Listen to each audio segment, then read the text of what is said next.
वस्त्र के द्वारा छानकर शिव मंदिर के लेपन का वर्णन। सूत जी बोले, हे श्रेष्ठ मुनियों, वस्त्र में जल को छानकर शिव जी के मंदिर का लेपन करना चाहिए, अन्यथा सिद्धि नहीं होती है। जल तो सदा पवित्र होते ही हैं, वस्त्रपूत और नदी के जल विशेष पवित्र होते हैं, इसलिए सब देव कार्य पवित्र जल से करने चाहिए। सूक्ष्म जंतुओं से मिले जल से जंतु हत्या करके जो फल प्राप्त होता है वह अपवित्र होता है। लेपन में, मार्जन में, अग्नि जलाने में, पीसने में, जल ग्रहण करने में गृहस्थी को सदा हिंसा लगती है। सब प्राणियों का अहिंसा परम धर्म है, इससे सदा वस्त्रपूत जल से कार्य करना चाहिए। मनुष्य को सदा कर्म, मन और वाणी से अहिंसक होना चाहिए। वेद पाठी ब्राह्मण को तीनों लोकों का दान करने पर जो फल मिलता है उससे करोड़ गुना फल अहिंसक को मिलता है।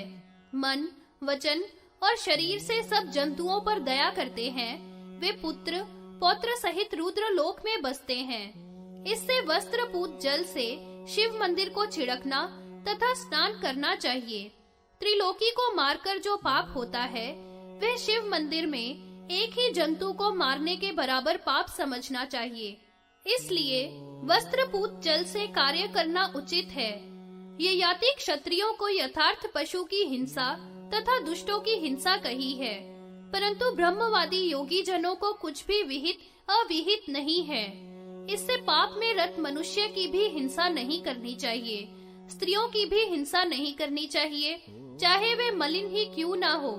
जो मनुष्य वेद बाह्य है, पापी है, स्पर्श करने योग्य नहीं है, दर्शन योग्य नहीं है, उनको भी नहीं मारना चाहिए।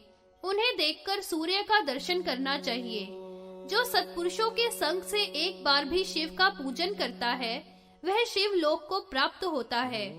जो शिव की भक्ति से हीन पुरुष है वह निर्दय और दुखी होते हैं। जो देव देव शिव के भक्त हैं वे भाग्यवान हैं, वे सब भोगों को भोग कर मुक्त होते हैं। जो जन शिव में आसक्त है, ऐसे भक्तों के संग से एक बार भी शिव में आसक्त हो जाए तो उसको परमेश्वर का लोक दूर नहीं है। शिव की अर्चना विधि का वर्णन। ऋषि बोले, अल्प आयु वाले, अल्प पराक्रम वाले, मंद बुद्धि वाले मनुष्यों को महादेव का पूजन किस प्रकार करना चाहिए, क्योंकि हजारों वर्षों तक तपस्या करने वाले देवता शिव को नहीं देख पाते। तब हे सूत जी, किस प्रकार से उनका दर्शन करना चाहिए? सूत जी बोले, मुनीश्वरों, आपने ठीक कहा है, तो भी श्रद्धा से भगवान प्रकट होते हैं। भक्तिहीन पुरुष प्रसंग से शिव का पूजन करते हैं, उनको भावानुरूप फल मिलता है। झूठे मुख से शिव का पूजन करने वाला पुरुष पिशाच योनि को प्राप्त होता है और संक्रुद्ध होकर जो पूजन करता है वह राक्षस होता है। अभक्ष का भक्षण करने वाला पूजक यक्षपने को प्राप्त होता है। गायत्री मंत्र द्वारा महादेव की पूजा करने वाला प्रजापति को प्राप्त होता है।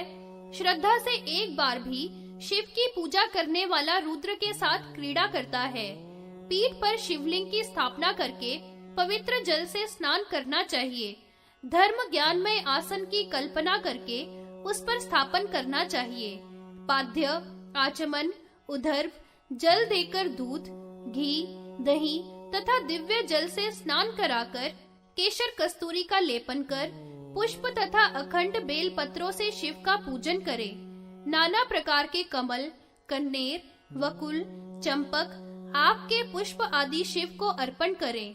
दही, भात, भोजन बनाकर भोग लगावें अथवा एक आधक चावल बनाकर भगवान को भोग लगावे तथा बारंबार प्रणाम करके प्रदक्षिणा करें और पुनः प्रार्थना करें। इस प्रकार की पूजन विधि से महेश्वर प्रसन्न होते हैं।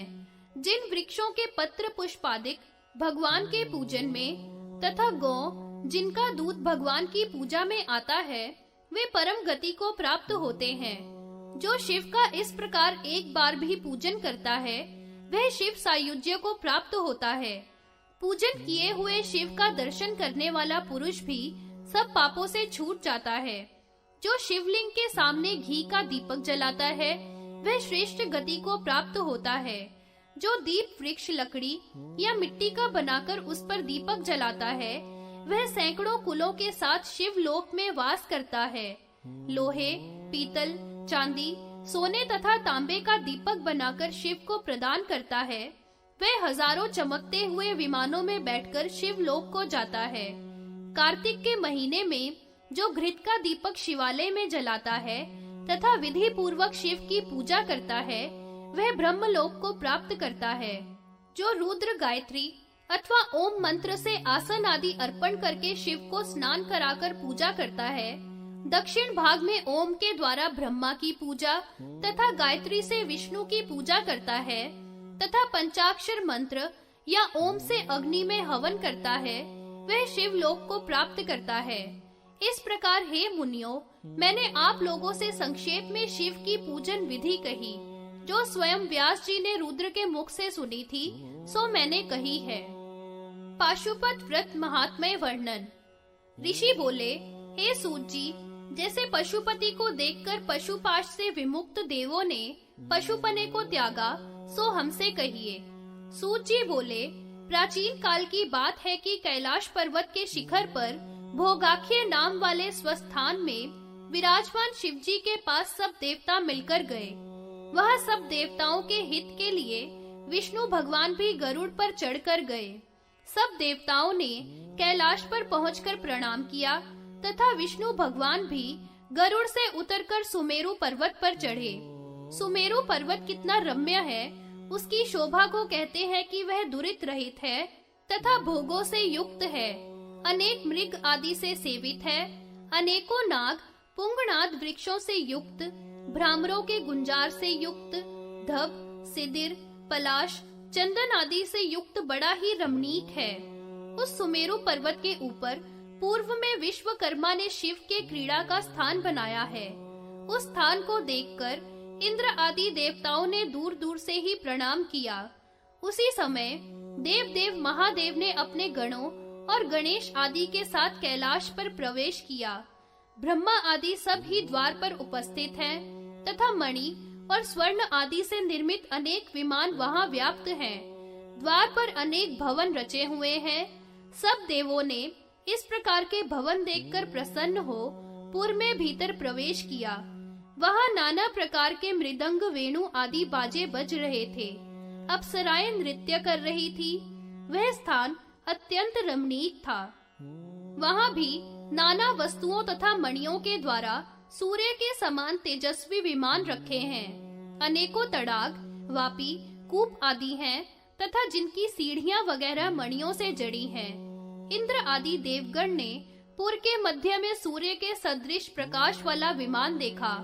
विमान के द्वार पर नंदीश्वर तथा गणेश को देखकर सभी ने प्रणाम किया। गणेश्वर ने कहा, हे देव, तुम निष्पाप हो, कहो कैसे आगमन हुआ। देवता बोले, हे देव, पशुपाश विमोक्षण के लिए महेश्वर महादेव के दर्शन कराओ। प्रभु ने पूर्व में त्रिपुर को भस्म करने के लिए पशुत्व का वर्णन किया था। उस पशुत्व के प्रति हम सब शंका युक्त बने रहे। शिव ने ही पाशुव्रत कहा था। इस व्रत से पशुत्व नहीं रहता। यह व्रत 12 वर्ष या 12 मास या 12 दिन का है, सो इस व्रत के करने से सब पशुपाश से मुक्त हो जाएंगे। ऐसा कहने पर नंदी ने उन देवों को गण सहित सांब शिव का दर्शन कराया। देवों ने भव को प्रणाम कर स्तुति की। देव ने पशुत्व का विमोचन किया और स्वयं महेश्वर ने पाशुपत व्रत का उपदेश दिया। तब से सब देव पाशुपत कहलाए। उन्होंने तप किया। फिर 12 वर्ष के अंत में सब देवता, ब्रह्मा और विष्णु अपने अपने स्थान को चले गए। हे मुनियों, यह वृत्तांत मैंने ब्रह्मा के मुख से सुना था, सो तुमसे कहा। पूर्व काल में सनत कुमार से व्यास जी ने सुना था। इस प्रकार मनुष्य पशुपाश से मुक्त हो जाता है।